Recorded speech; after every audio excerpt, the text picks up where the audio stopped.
Hello po, kamusta po kayo? Sana po nasa maayos po kayong kalagayan mga kababayan.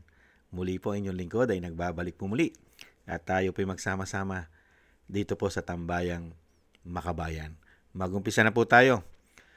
Komentuhan po natin ang ating Vice President na pinagkaguluhan po sa UK, sa United Kingdom na hindi po natin makikita ito sa malalaking mainstream media. Bakit kaya? Ito po mga kababayan at komentuhan po natin ang ating Vice President at panuorin din po natin kung paano naman po tanggapin ng mga Pilipino sa ibang bansa ang tinatawag na bangag ng kanyang ate at ang tinatawag pong tagapagsinungaling daw dyan sa Malacanang. Mag-umpisa na po tayo mga kababayan.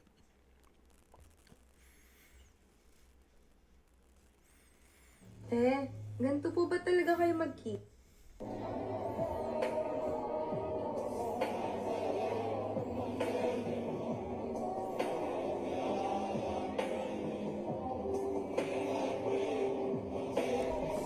Grabe, no? Ang mga kababayan natin, mga kababayan.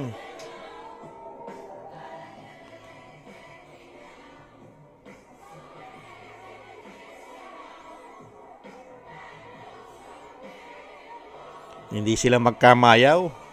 Yan ba sasabihin na betrayal o public trust? OFW pa lang sa UK yan, mga kababayan. Talagang hindi magkamayaw.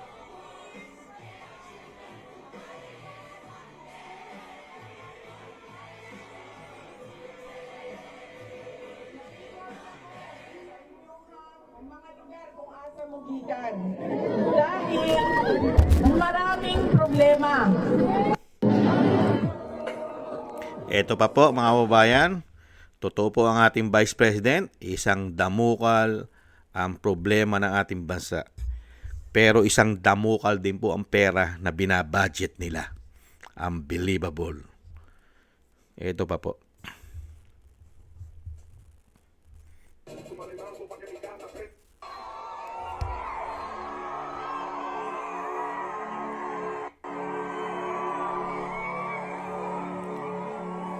Talaga hindi mahulugang karayom ang Vice President.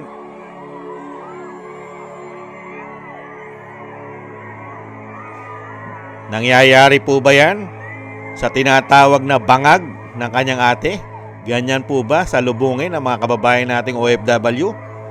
Ang tinatawag na bangag, mga kababayan? Grabe. Talagang excited at talagang masayang-masaya ang ating mga bayaning OFW diyan po sa UK, sa United Kingdom.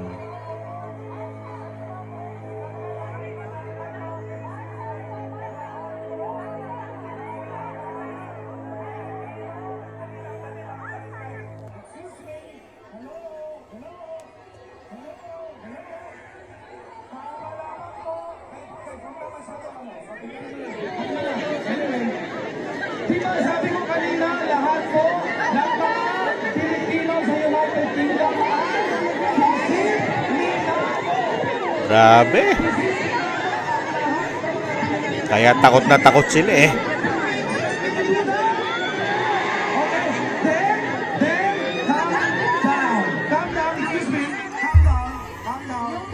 Kaya takot na takot sila maging presidente ang Vice President, mga kababayan. Dahil isusuka nila ang mga ninakaw nila. Hindi po ba? Ito pa po, pakinggan po natin ang ating Vice President. Mga may kapangyarihan at yung kanilang pagiging makasarili ang naging tama.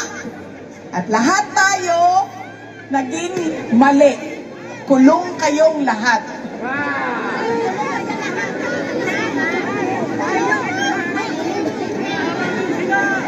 Ganon ang estado ng ating bayan. God bless you too. God save the Philippines.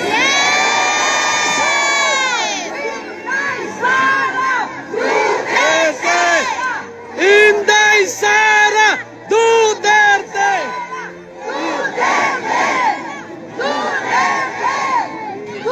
Mga may kapangyarihan at Tama pong Vice President, di ba ba?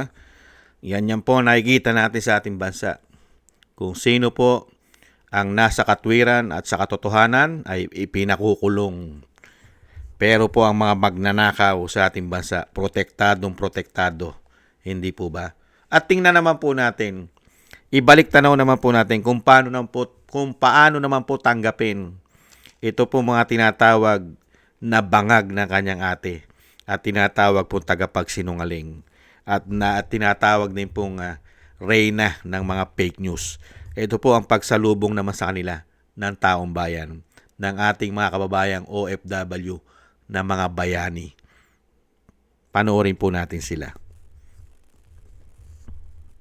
Tanong ko sa'yo,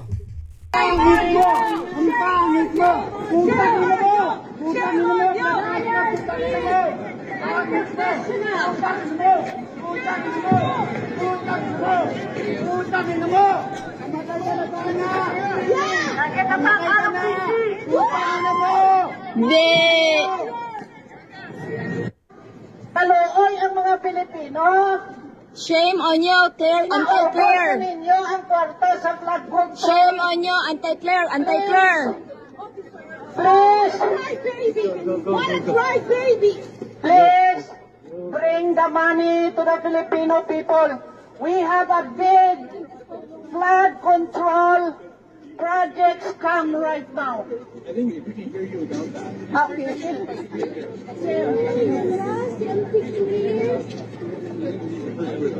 Kapal ng mukha.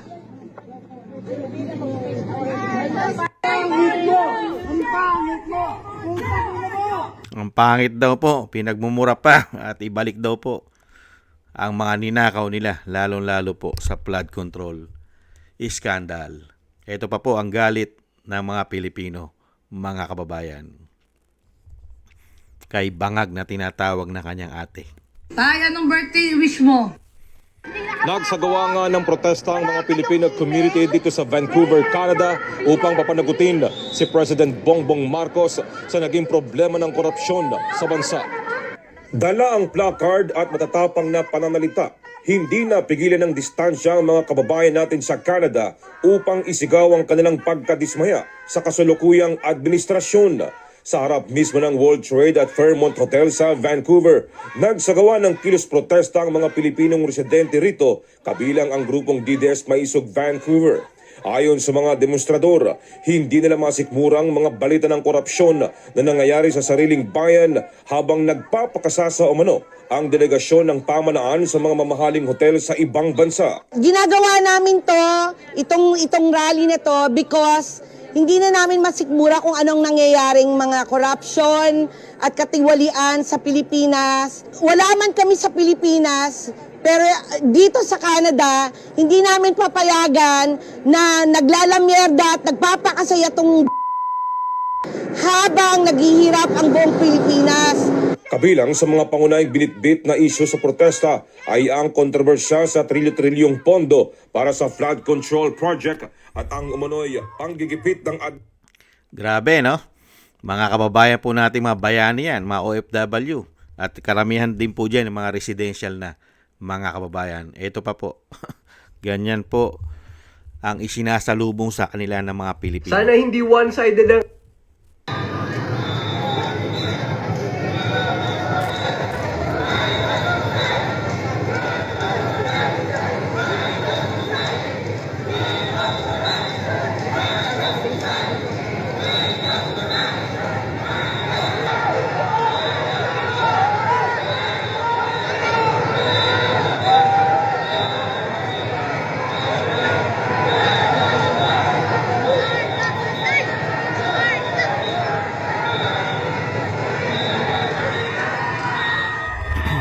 Nakita nyo po, hindi man lang po niya magawang makalapit sa mga Pilipino sa ibang bansa.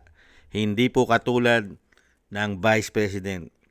Dinudumog po ng mga Pilipino at nagpapakuha pa ng mga litrato. At isinisigaw po, Inday Sara Duterte.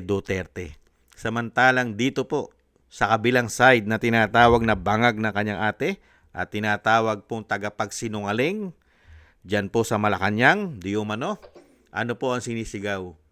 Matodas na kayo. Ang papangit ninyo. Magnanakaw kayo. Mag-resign na kayo. Ibalik nyo mga ninakaw ninyo na bilyon, trilyon. Nakita nyo po ang pagkakaiba? Tapos ngayon, pilit po nila ipinakukulong at ini-impeach pa ang Vice President. Halos lahat ay gusto nila ipakulong basta ikaw ay kumukontra sa mga layunin at pagwawalang hiya nila sa ating bansa. Pag kinontra mo, delikado ka. At sasabihan ka pa, ikaw pa ngayon ang pagbibintangan nila ng sinasabing betrayal of public trust. Yan daw po ang ginawa ng Vice President. Betrayal of public trust at grave threat at inciting to sedition at corruption. Dyan po. Dyan pa lang sa nangyayari sa labas ng bansa. Sino po ba ang betrayal of public trust? Sino po? Ang Vice President po ba? Sa tingin nyo? Sino po ba pinagkakatiwalaan ngayon ng majority ng mga Pilipino at majority ng OFW? Ng mga bayani natin. Sino po? Sila o ang Vice President? Kaya nga lang po, ang malalaking mainstream media, mga kababayan, ay hindi po nila ibinabalita ang katotohanan di umano. Lagi pong may cover up din yata sila. Hindi kaya? Kaya nakita nyo po ba, ito po ba binalita ng malalaking mainstream media? Kung paano po tanggapin ng mga bayani nating OFW at ang mga Pilipino nating mga kababayan na residential sa UK, kung gaano kainit ang pagtanggap sa Vice President, ikumpara mo dito sa tinatawag na mga magnanakaw. Hindi po ba?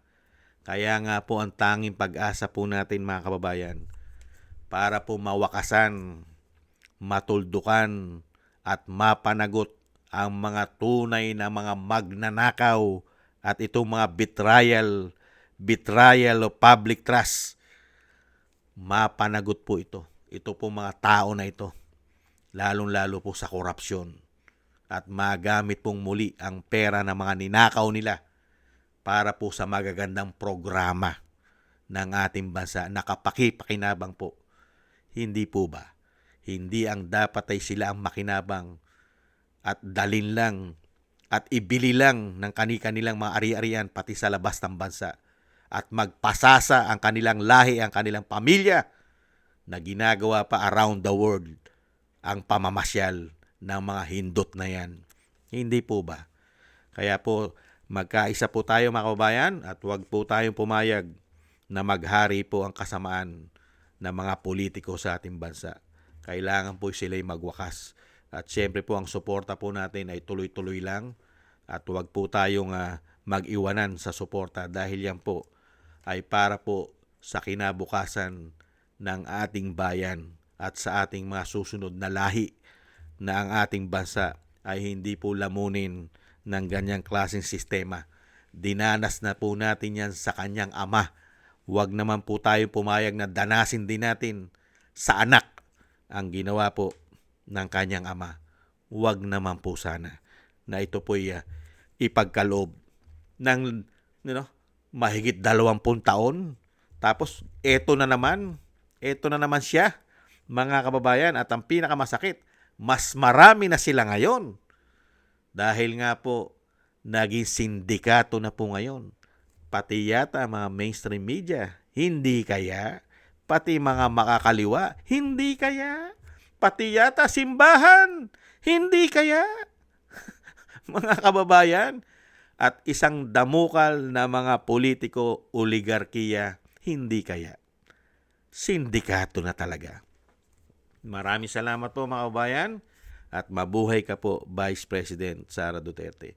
At talagang ang tiwala na sinasabi po majority ay nasa inyo. Dahil alam naman po ng taong bayan kung sino ang mga tunay na mga sindikato at magnanakaw sa bansa. Kaya nga po pilit kayong pinababagsak dahil hindi kayo yun. Hindi po ba? Mabuhay po kayo. At maraming salamat po. Tuloy-tuloy lang po tayo sa mga dasal at panalangin na hindi po nila magawa ng masama ang pamilya Duterte, ang Vice President at ang dating Pangulo ay sana po'y maduktungan pa po ang kanyang buhay at kalakasan at makabalik na po siya sa lalong mabilis sa ating bansa.